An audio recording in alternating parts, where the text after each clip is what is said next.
Ropes Organization, Bokart Foundation Indian Trust, Special Coaching to 8th, 9th and 10th Class, Digital Virtual Learning. Bangarupalam, Palamanar, Gangavaram, and Petapanjani Mandals, Chittoor District, Andhra Pradesh. Donna Sekaran, Chairman. Dr. Sri Lata, Director. Hello, hi, this is yours Rajkumar. Welcome to Ropes organisation. And ఈరోజు మన topic ఏంటి అంటే, నార్మల్గా నేను చెప్పుకున్నాం జీవశాస్త్రం యొక్క నిర్వచనము, తర్వాత ఏ శాస్త్రవేత్తలు దాంట్లో ఇన్వాల్వ్ అయినారు, ఏమేమి ప్రతిపాదించారు అని చెప్పుకున్నాం. అలాగే ఇప్పుడు సెకండ్ ఫండమెంటల్ క్లాస్ చూసినట్టయితే నిన్న మనం ఏం చెప్పామంటే బయాలజీ అంటే ఏంటి,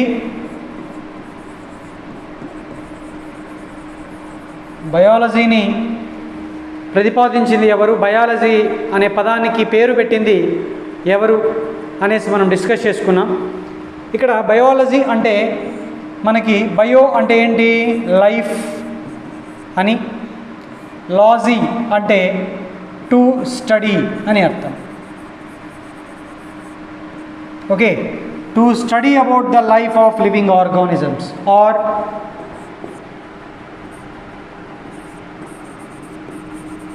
study of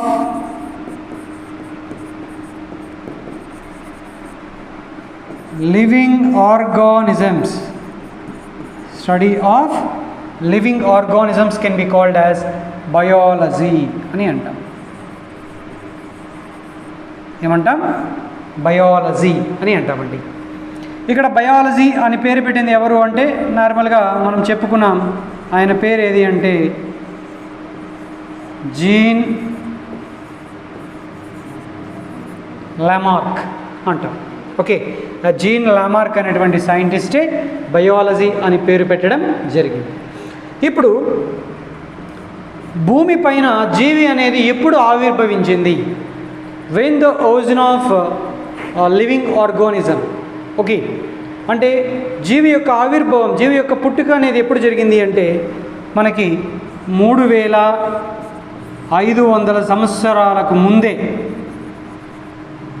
ఓకే, 3500 సంవత్సరాలకు ముందు నార్మల్గా మనకి ఈ భూమి పైన జీవం అనేది పుట్టడం జరిగింది. ఓకే, జీవి యొక్క ఆవిర్భావం ఎప్పుడు జరిగింది అంటే 3000 యాక్చువల్లీ 35,000 ఇయర్స్ అగో, అంటే నార్మల్గా మనకి 3500 ఇయర్స్ అగో, అంటే టోటల్గా మనకి 3500 సంవత్సరాల క్రితం మనకి భూమిపైన జీవులు అనేటువంటివి ఆవిర్భవించడం జరిగిందండి. ఇక్కడ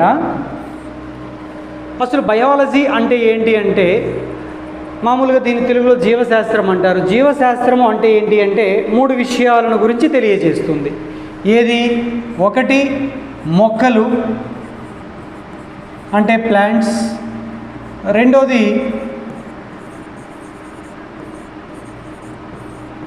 జంతువులు, మూడోది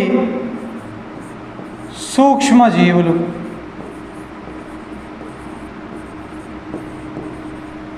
okay, plants and animals and micro organisms. Okay, explained by the biology. Okay, జీవశాస్త్రం అనేది ఈ మూడింటి గురించి ఎక్స్ప్లెయిన్ చేస్తుందండి. ఓకే, ఇప్పుడు నార్మల్గా మనకి ప్లాంట్స్ గురించి తెలియజేయడాన్ని లేదా దాని గురించి అధ్యయనం చేయడాన్ని ఏమంటారు, బోటనీ అంటాం. దీన్ని మామూలుగా మనము వృక్షశాస్త్రము అని అంటాం. అలాగే జంతువుల గురించి అధ్యయనం చేసే శాస్త్రాన్ని ఏమంటామండి, జువాలజీ అని అంటాము. దీన్ని మామూలుగా మనం తెలుగులో ఏమంటాము,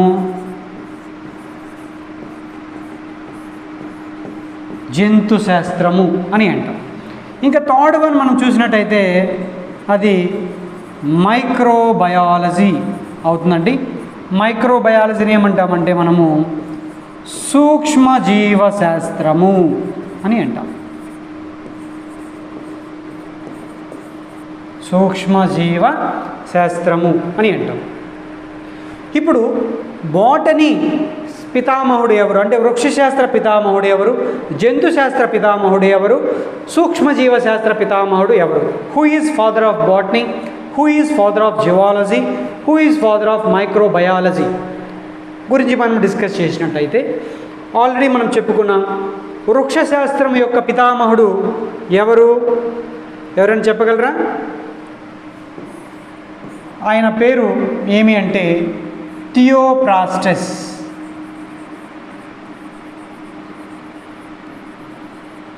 who is father of botany? Theophrastus. అలాగే మీరు జువాలజీకి ఫాదర్ ఎవరు? Who is father of zoology అంటే ఆయన పేరు నార్మల్గా మీకు తెలుసు, అరిస్టాటిల్ అంటారు. అలాగే మైక్రోబయాలజీ అంటే సూక్ష్మజీవశాస్త్ర పితామహుడు ఎవరు అంటే లూయిస్ ప్యాస్చర్ అంటాం.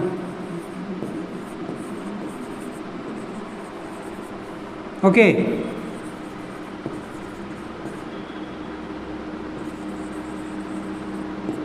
లూయిస్ ప్యాస్చర్ అంటాం. అంటే who is father of botany అంటే థియోఫ్రాస్టస్ని, who is father of zoology అంటే అరిస్టాటిల్ని, who is father of microbiology అంటే లూయి ప్యాస్చర్ని చెప్పుకుంటాం. Okay, this is the very very important to the competitive exams. మీరు ఏ ఎగ్జామ్ రాసినా కూడా జనరల్ సైన్స్ అనేది కంపల్సరీ అండి. అంటే not only this fundamentals useful for the students, okay, or 9th class, 10th class. The higher studies also definitely they may ask in this type of questions in the competitive exams. Okay, ఇది మామూలుగా మన fundamentals అండి. అలాగే ఇప్పుడు living organisms యొక్క characters, what are the living characters of organisms? దీన్ని మామూలుగా మనము లివింగ్ క్యారెక్టర్స్ అంటాము.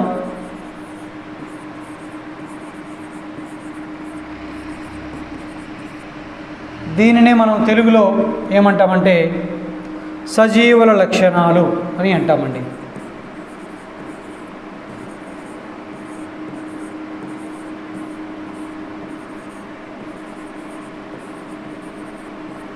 సజీవుల లక్షణాలు అని అంటాం. ఇప్పుడు సజీవుల లక్షణాలు అంటే అసలు ఏముంటాయి ఒకసారి ఆలోచించండి. సజీవుల లక్షణాలు అంటే లివింగ్ ఆర్గానిజమ్స్లో మనకి జీవి యొక్క పెరుగుదల అంటే డెవలప్మెంట్, తరువాత మూమెంట్ చలనం,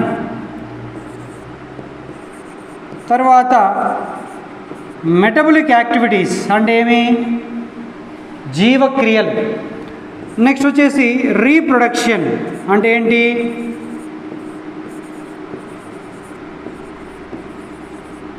ప్రత్యుత్పత్తి. ఓకే, అంటే జీవి యొక్క విధి విధానాల గురించి తెలియజేయడానికి కూడా జీవశాస్త్రం అంటారు.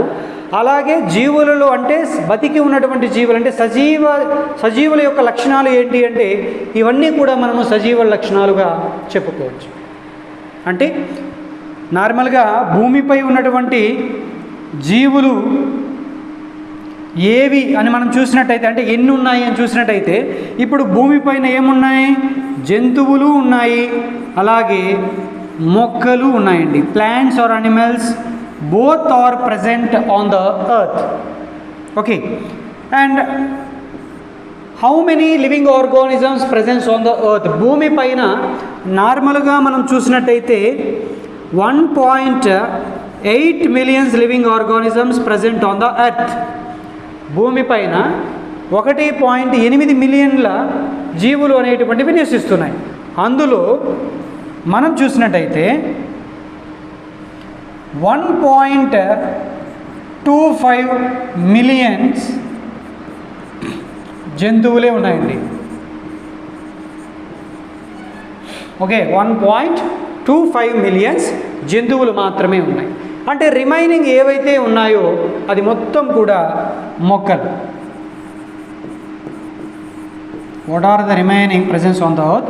That is completely regarding to the plants. Okay, ఇది నార్మల్గా మనము చెప్పుకోదగ్గటువంటి ఫండమెంటల్స్ అండి. అలాగే ఇక్కడ జీవుల గురించి మనం చూసినట్టయితే ఒక జీవికి పేరు పెట్టాలి అంటే దాని వర్గీకరణ అవసరం. ఓకే, జీవి యొక్క పోలికల్ని బట్టి వాటిని నామీకరణం చేయడం కానీ, రికగ్నిషన్ అంటే ఏంటి, గుర్తించడం కానీ, లేదా వాటిని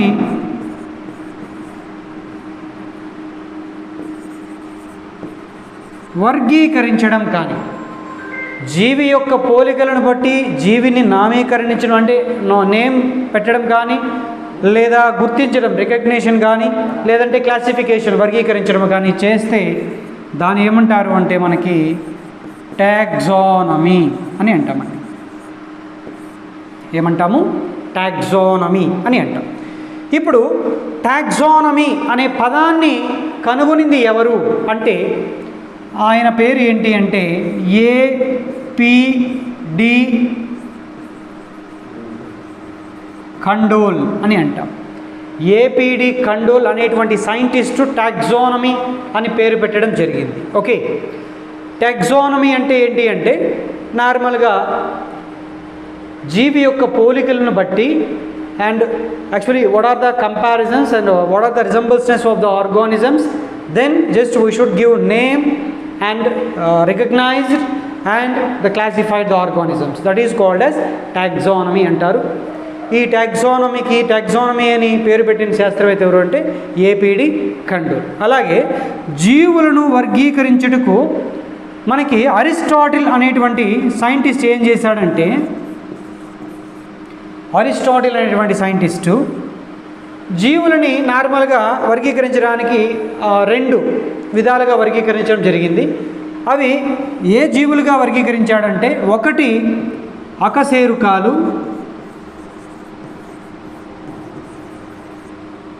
2 సకశేరుకాలు అంటాం.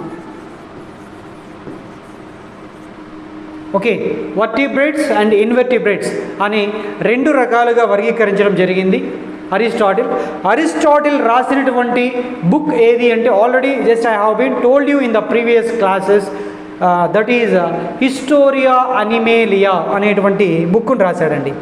ఏ బుక్ రాశాడు ఇతను? హిస్టోరియా అనిమేలియా అనేటువంటి బుక్ను రాశాడు.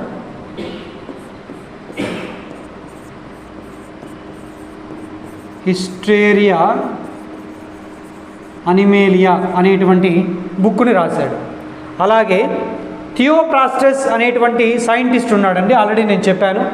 ఈ థియోప్రాస్టస్ అనేటువంటి సైంటిస్ట్ ఏ బుక్ రాశాడు అంటే, ఆల్రెడీ ఐ టోల్డ్ యూ ఏంటి, హిస్టోరియా ప్లాంటారం. దీంట్లో 480 మొక్కల గురించి డిస్కస్ చేయడం జరిగిందండి. ఎన్ని మొక్కల గురించి డిస్కస్ చేశాడు? 480 రకాల మొక్కల గురించి క్లియర్గా ఎక్స్ప్లెయిన్ చేయడం జరిగింది ఈ బుక్లో, హిస్టోరియా ప్లాంటారం అనే బుక్లో. మీకు అడగచ్చు కాంపిటేటివ్ ఎగ్జామ్లో, అండ్